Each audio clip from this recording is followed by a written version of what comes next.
Hello, আসসালামু আলাইকুম। Welcome to Setu's kitchen. আশা করি সবাই ভালো আছেন।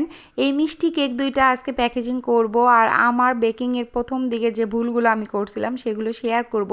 এগুলো অনেকেরই উপকারে আসে যেগুলো আমি বুঝতে পারিনি বা আমাকে বলার মতন কেউ ছিল না। তো এই কেকগুলো ছিল সব আমার ভ্যালেন্টাইন ডে উপলক্ষে করা। ওই পাশের কেকটার মতন সেদিন আমি ৩ টা কেক করছিলাম। একটা আমার বাসার জন্য আর ২ জন ক্লায়েন্ট ছিল। এগুলো সবাই আমার রিপিট ক্লায়েন্ট। তারা কোনো দিবসই মিস করে না, সবসময় কেক নেয়।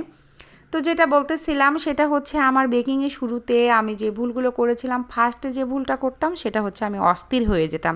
অর্ডার আসলে আমার মাথা কাজ করতো না, কখন ডেলিভারি করব, আরে এই কালারটা তো আমার কাছে নাই, এই মোল্ড তো আমার কাছে নাই, এখন আমার কি হবে, আমার তো তাহলে অর্ডারটা ক্যান্সেল হয়ে যাবে। মানে এত পরিমাণে অস্থির হয়ে যেতাম বলার বাহিরে।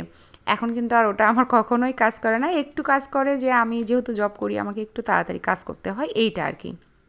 তো যে ভুলগুলো আমি করতাম সেটা হচ্ছে আমি তখন বুঝতে পারতাম না যে এই কালারগুলো আমি কোথায় পাবো, আমার তো এতগুলো কালার নেই।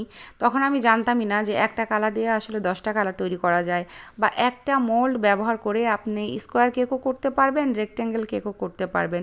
একটা রাউন্ড মোল্ড দিয়ে আপনি রাউন্ড কেকও করতে পারবেন, হার্ট শেপ কেক করতে পারবেন।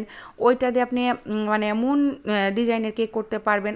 টু টায়ার কেকও কিন্তু করতে পারবেন কম বেশি করে ওয়েট করে যদি আপনি বেটার দিয়ে থাকেন। তো এগুলো আমি কিছুই বুঝতাম না, জানতামও না। আসলে বেকিংয়ের জগতে আমি একদমই নতুন ছিলাম। কোর্স করছি কিন্তু সব কিছু তো আর কেউ শিখিয়ে দিবে না, আপনাকে নিজে নিজেই বুদ্ধি করে করতে হবে। তো আস্তে আস্তে কিন্তু আমি সব বুদ্ধি বের করছি নিজে থেকেই। আর ইউটিউবটা বা আপনার অনলাইন প্ল্যাটফর্ম এটা কিন্তু যেমন আশীর্বাদ তেমন খারাপ। তো আমি সবসময় চেষ্টা করি ভালোটা নেওয়ার, খারাপটা ত্যাগ করার। তো অনেক আপুদের আমি ভিডিও দেখতাম, সব কিছুই শিখতাম যে আসলে এই জিনিসটা কীভাবে করা যায়, এই একটা লাল কালার দিয়ে আমি কত কালার তৈরি করতে পারি। আমার কাছে অরেঞ্জ কালার ফার্স্টের দিকে ছিল না। আমি অরেঞ্জ কালার কেকের অর্ডার আসলে আমার মানে কলিজা শুকাই যেত, আল্লাহ আমি এখন এই কালারটা কই পাবো।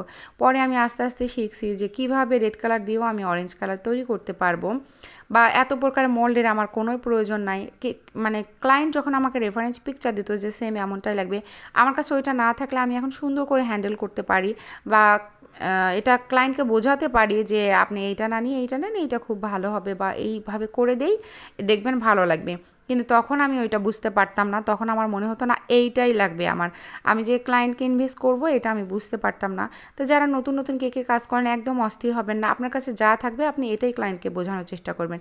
সব ক্লায়েন্ট সমান হবে না, এটা যেমন ঠিক, তারপরেও দেখবেন অধিকাংশই বুঝতে চেষ্টা করে। বেকিংয়ের শুরুতে কিন্তু আমি একদম খুব কম টাকার মানে জিনিসপত্র নিয়ে কেকের জগতে আসছিলাম। আলহামদুলিল্লাহ এখন সেটা আমার অনেক মানে বড় একটা ইনভেস্ট হয়ে গেছে। তো যে কোনো জিনিসই ছোট থেকে বড় হয়, সবার জন্য অনেক অনেক বেশি শুভকামনা থাকলো। আর এই বিজনেসটা সবার অনেক ভালো হোক এই দোয়াই করি আমি।